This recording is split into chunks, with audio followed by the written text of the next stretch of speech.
Hey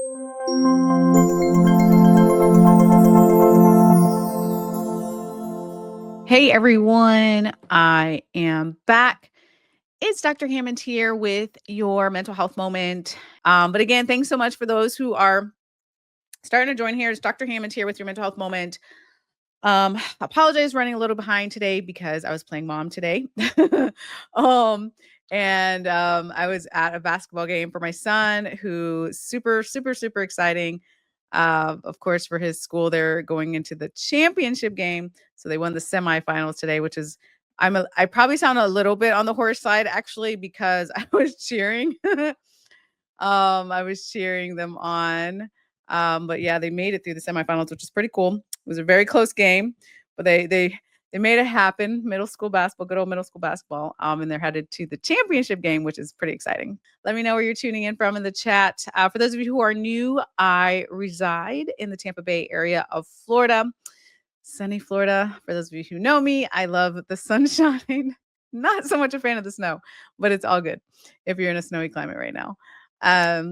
So welcome again. Dr. Hammond here with your mental health moment. For those of you who are new to mental health moment is all about how do you work on becoming the best version of who you are so you can show up powerfully for yourself and for the people around you, which is really important. We talk a lot, extensively, I would say, on this platform about what I call holistic self-care and just how are you growing as a person? How are you working on being a better version of yourself physically, emotionally, spiritually, mentally?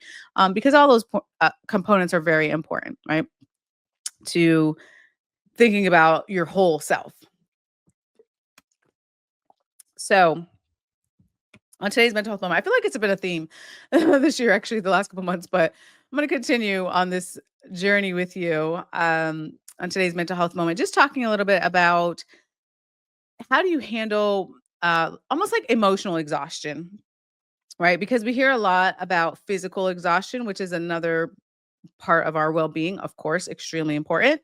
The physical side, very important, someone said, yes. But also there's that like emotional exhaustion.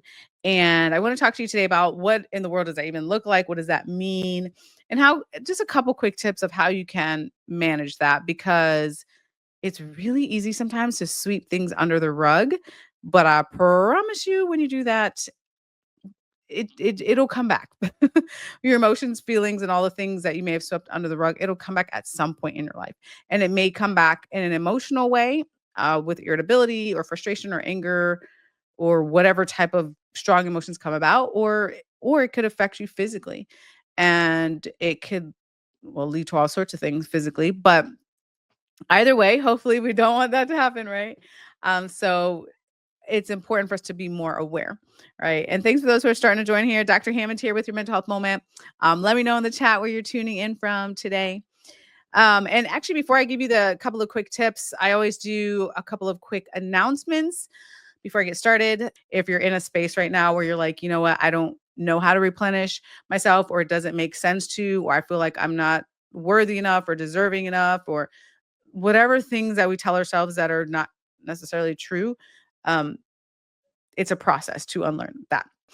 But yeah, so a couple quick announcements. One is my new resilience revolution program just started actually last week. So for those of you who signed up, awesome. It's an 8-week program. It is now closed for this particular group. It's the first group, beta group. I'm super excited about it. But I will let you know when it's reopened again for the next class of students. But super excited about that. Mindset training, well, www.mindsettrainingschool.com is where you can get more information. And again, I will let you know because right now it's actually closed for enrollment because we are full for this group. But yes, I'll let you know when it's open again.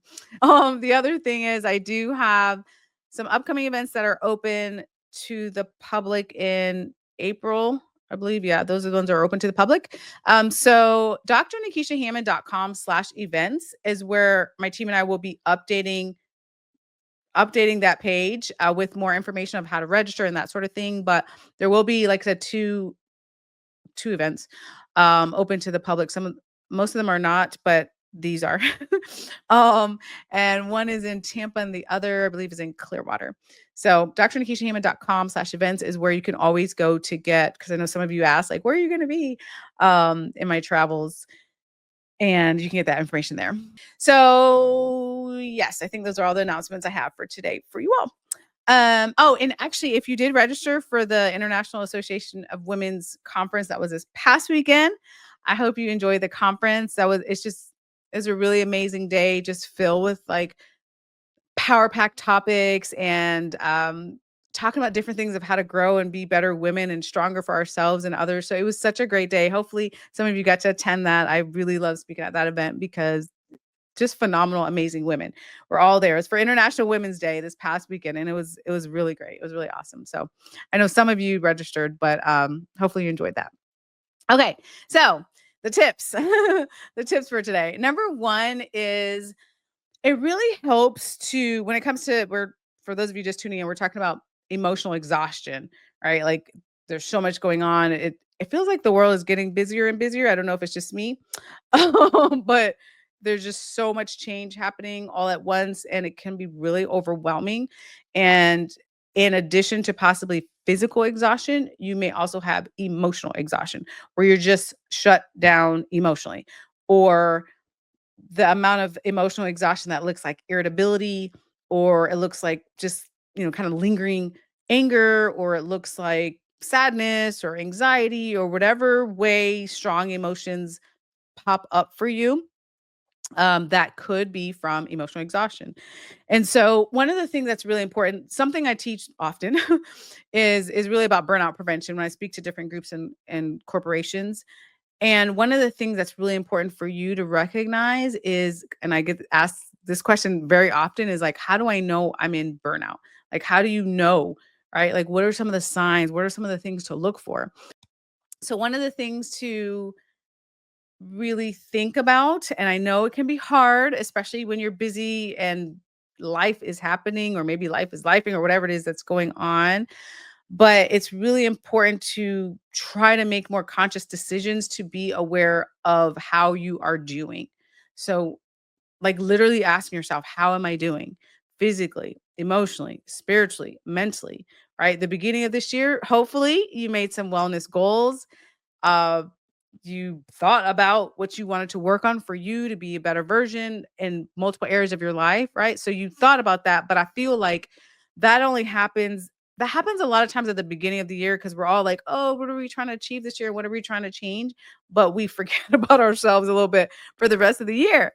So it's really important that you have these regular conversations with you, like your check-ins with you, and then once you know, like, oh my gosh, I feel what? Fill in the blank. Like, how are you doing? Like, I feel so sad, or I feel so anxious, or I feel so tired, or I can't sleep, or I can't eat, or I'm eating too much, or I'm sleeping too much. Like, how are you doing? Right.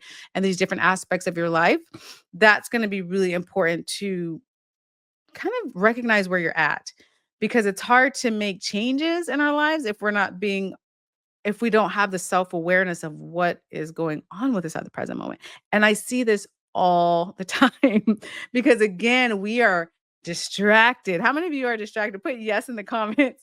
And sometimes you just get distracted, right? Like meaning the news or politics or social media or what's going on with your friends or what's going on with your family or what's going on at work. Like you have so much information coming in that sometimes you get distracted by all these things around you, and you accidentally, or maybe purposely, I don't know, depending on who you are, start to ignore your well-being, right? So mental health moment, again, for those of you who are new, is about like how do you work on prioritizing yourself too, right? So you can it's really hard, but you can take in whatever it is that's going on around you and also be more aware of your well-being. And you know what? For those of you who are saying yes, for the record, I'm chuckling because first of all, I am guilty too sometimes of just there's just so much going on and we're just distracted. But what I found to be really helpful, this is going to be hard for some of you and it's okay. It's a process to get to that point, is not to get into the self-blame game, number 1. right? Like not to be like, oh, I can't believe I did that. Cause then you just spiral into all sorts of negative thinking. But instead, remind yourself you're human, give yourself grace. Know that, yes, you're going to get distracted sometimes and work on like shifting that focus away from whatever else right now is taken away from you working on your own well being. When it comes to the fight or flight mode, we actually fight or flight mode. We actually talked about this, I don't know, a couple mental health moments ago, I feel like, but it's even more important. First of all, kudos to you for recognizing that. By the way, the person that said that in the comments, like kudos for you for like recognizing I still feel revved up, which is something I hear often actually coming out of work or coming out of a stressful situation.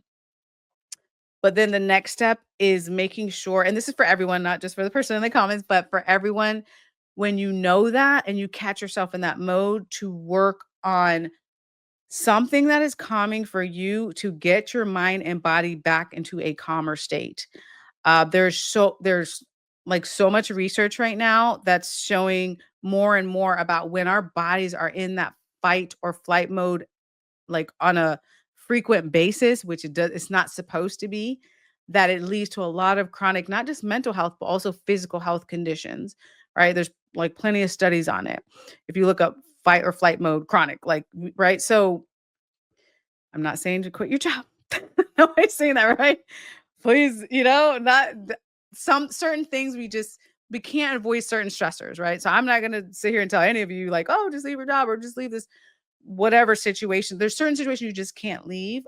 But what you can do, like I said, when you get home, for example, from that stressful work environment or the stressful coworker or whomever it is you work on, okay, how can I bring down my blood pressure, bring down my anxiety, or bring down my agitation, or whatever it is that you're feeling. And one of the ways to do that is what's called a restorative practice, which is actually my other tip for you all today, to make sure you're getting into restorative practices for your mind and your body. So, for example, so for me, and some of you already know this who are not new to mental health moment, but actually, I do a ton of restorative practices because it's not as if my schedule is any lighter. It's actually, I don't know. I feel like it gets busier and busier each year. I don't know how that happens. Um, but though with all that stress and running around and all the different projects and things that I'm involved with, I know that I have to have more restorative practices, meaning my morning routine's very extremely intentional at this point, right? So I'm not waking up and going straight to my cell phone, going straight to emails, going straight to doing this and that. I that's not how my mornings are. So the first thing I want to do is, well, for me, is my gratitude practice. Like as soon as I wake up in the morning, open my eyes, it's like, okay, what am I grateful for today? My other thing is doing my devotional, and that, I respect every religious belief or not, whatever it is that you believe. It's not the point. But for what I do, it's, going into devotional, going into prayer, taking some deep breaths, taking a minute to just be in a calm state. And that's just the start of my day. And then throughout the day, depending on the day, because some days are just a lot going on, right? We all have that. Just depending on the day, I might have to add in more restorative practices. Just if it's a really hectic, busy day, like, okay, let me make sure I'm taking my deep breaths. Let me make sure, like, I have my cup of tea, which for me is very calming. Let me make sure I watch the sunrise, or probably not sunrise, but like the sunset, or pay attention to some beautiful thing happening in the environment or in nature or something like that. But it's making the mindset shift to know, like, okay, let me take down my whatever it is, the anxiety or the stress, all that sort of thing. Think about for you all, like there's something in your life that puts you into a fight or flight mode, something, right? So, and again, certain things you may or may not be able to reduce your amount of time in that setting or not, um, around that toxic person or coworker or whomever it is.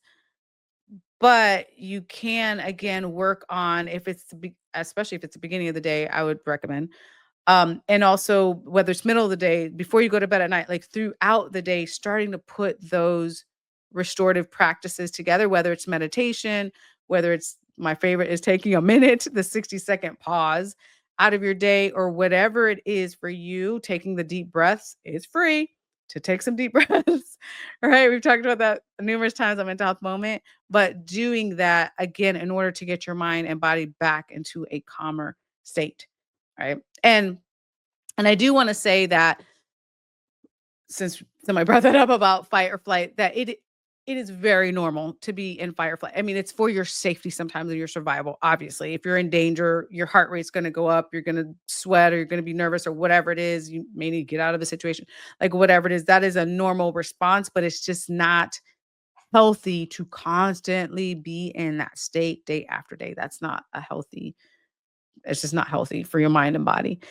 Um, so I want you definitely to remember that when we think about it again today, we're talking about emotional exhaustion. And what do you do for that? One of the things you do is work on getting more into the restorative practices. And then the third and final tip I want to leave for you today, when if you are right now, not right now the second, but have been or ever experienced emotional exhaustion, is I want you to also think about, like, how do you set boundaries for yourself? And this is such, I don't know. I feel like I've talked at length about setting boundaries in a lot of different spaces when it comes to mental health. But this is something that this can be, you can change this over time. Like whatever is important to you for your mental health, for your own wellness, what does that look like for you? Right. And it changes, right? Like right now, I'm a mom of a 12-year-old son. My boundaries are different than before I was a parent. My boundaries are going to be different when he leaves for college one day. Like it's and it doesn't just have to do with parenting, but throughout your life, where you're at, what season you're in, your boundaries change, which is normal and it's okay, but it's important to honor yourself with whatever boundaries it is that you set for you, right? Like, what is it for you that you need to set? And when I say set a boundary, I mean, that could literally be, be almost anything, right? So what's important to you? What do you prioritize? What is non-negotiables for you? What do you maybe need to reduce your time around certain people or certain situations? What makes you a healthier person? How can you protect your energy? Like those are the type of questions that when you start to ask yourself and it becomes a habit to ask yourself those things before you make certain decisions, that can really help with reducing some of the emotional exhaustion. Okay. So, someone said, love these reminders. Awesome. I'm glad they're helpful. So I want you to think about those couple of things that I mentioned today. And for those of you who are coming in late or maybe just got here, we've been talking about how do you handle emotional exhaustion, right? So a couple ways again. Well, first of all, is understanding what are the signs of that and understanding if you're at the point where you're going to hit burnout, how are you sleeping? How are you eating? How are you feeling? How are you dealing with work, or how are you dealing with family or friends, or the things you enjoy doing? Like there's just so many things to be thinking about. Do you feel like yourself, or are you just so mentally and emotionally drained, right? Like where are you at? And really becoming more aware, and not just for today, listening on today's mental health moment, but like allowing yourself to make that a habit and to work on your self-awareness. And sometimes I'm reading your comments. And sometimes though, you may be like, you know what, I've tried self-help things, if you will, at home. I've tried different things with my friends and it's not enough. And sometimes, which is okay, like you could get to the point where you're like, I really need to reach out to a mental health professional, which is okay. I know there's a stigma. I get it. I've been in the field for a long time. It is okay to reach out to a mental health professional. It is okay to have a coach. It is okay to have a mentor. It is okay to have a source of support in your life.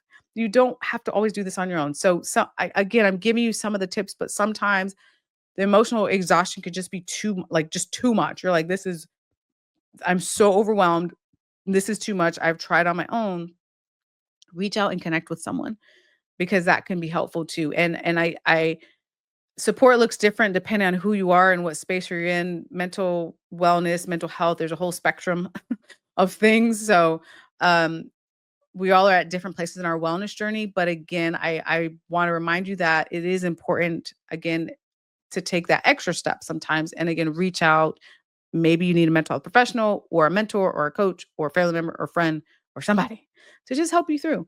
If you're just so emotionally exhausted and drained, that's okay. That's allowed. You don't have to do everything on your own. So I want to hopefully speak to the person that may be in that place of like, you know what? Yeah, I need someone to help me through this. It's okay. It is okay.